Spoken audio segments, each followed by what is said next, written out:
नमस्ते। चलिए आज संख्याओं की दुनिया को थोड़ा करीब से समझते हैं। देखते हैं कि ये नंबर्स आखिर काम कैसे करते हैं और इनकी बुनियाद क्या है। तो आज हम क्या-क्या करने वाले हैं। सबसे पहले हम नंबर्स के बिल्कुल बेसिक बिल्डिंग ब्लॉक्स को समझेंगे। फिर देखेंगे कि संख्याएं बनती कैसे हैं, भारत और दुनिया में नंबर्स को कैसे देखा पढ़ा जाता है।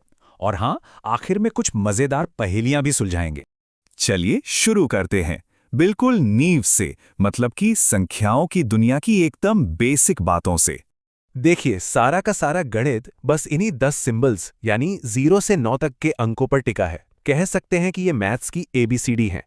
अब मजेदार बात यह है कि हर अंक की ना दो पहचान होती हैं।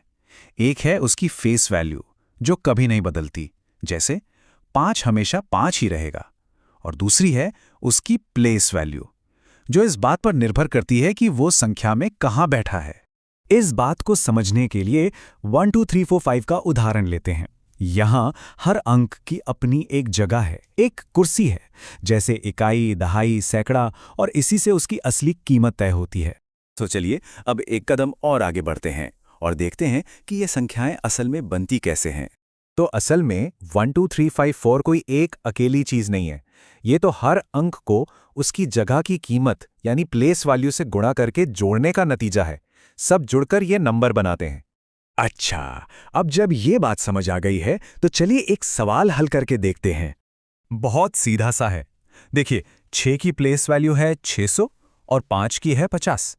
तो दोनों को जोड़ेंगे तो आएगा 650 और घटाएंगे तो 550। सिंपल। ठीक है, ये तो आसान था, पर अब कहानी में एक ट्विस्ट लाते हैं। क्या होगा अगर बीच में एक दशमलव यानी डेसिमल पॉइंट आ जाए? चलिए देखते हैं। यहां देखिए, दशमलव से पहले वाला 5 तो अपनी जगह पे है, उसकी वैल्यू 5 ही है।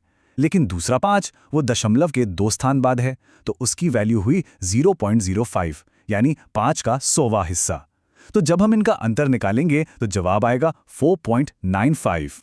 तो प्लेस वैल्यू का ये कॉन्सेप्ट तो पूरी दुनिया में एक ही है, लेकिन जब हम बड़ी बड़ी संख्याओं के नाम लेते हैं ना, तो वहां थोड़ा फर्क आ जाता है। जैसे हम भारत में लाख और करोड़ बोलते हैं, लेकिन दुनिया के ज्यादातर हिस्सों में मिलियन और बिलियन बोला जाता है। इसी वजह से कॉमा लगाने का तरीका भी दोनों सिस्टम्स में अलग-अलग है।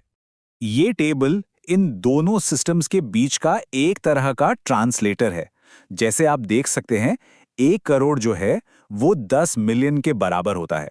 ठीक है, अब जब हमने ये सारे नियम समझ लिए हैं, तो चलिए इनका इस्तेमाल करके कुछ मजेदार गणितीय पहेलियां सुलझाते हैं।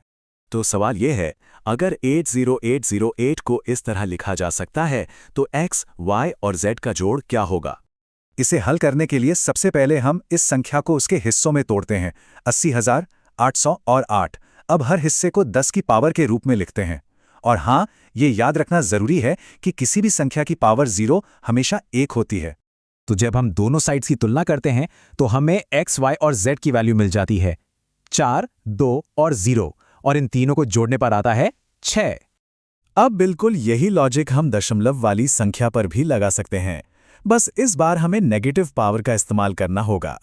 यहां भी हम संख्या को पहले हिस्सों में तोड़ेंगे। 700, 7 और 7/100। अब इन्हें 10 की पावर में बदलेंगे। जो 7/100 है वो बन जाएगा 7 गुणा 10 की पावर -2। तो जब हम सारी पावर्स को जोड़ते हैं, 2, 0 और -2, तो जवाब आता है 0। चलिए अब इस सफर के आखिरी पड़ाव पर चलते हैं। यहां एक ऐसा सवाल है जिसमें अब तक सीखी हुई सारी बातें एक साथ काम आएंगी। तो यहां हमें एक समीकरण दिया गया है। हमारा काम है पहले ए, बी, सी, डी और ई की वैल्यू पता करना और फिर उन्हें एक दूसरे फॉर्मूले में रखकर अंतिम जवाब निकालना। इसके लिए हम संख्या के हर हिस्से की तुलना दिए गए फॉर्मूले से करेंगे। जैसे 100 की जगह a है तो a हो गया 100, 20 की जगह 2b है तो b हो गया 10। इसी तरह हम एक एक करके सारे वेरिएबल्स की वैल्यू निकाल लेंगे। अब जब हमारे पास सारी वैल्यूज आ गई हैं, तो बस इन्हें फॉर्मूले में रखना है। 3a मतलब 300, 4b मतलब 40 और हाँ, 6d का ध्यान रखना है जो कि 0.6 होगा। और जब हम इन सब को एक साथ जोड़ देते हैं तो हमारा सही जवाब आता है 7445.6। तो देखा आपने, एक छोटे से अंक से लेकर इतने बड़े समीकरण तक हर जगह प्लेस वैल्यू ही वो चाबी है जो सारे ताले खोलती है। ये गणित की दुनिया की नींव है। अब सोचने वाली बात यह है कि इस एक सिंपल से आइडिया पर गणित की और कितनी बड़ी बड़ी इमारतें खड़ी हैं।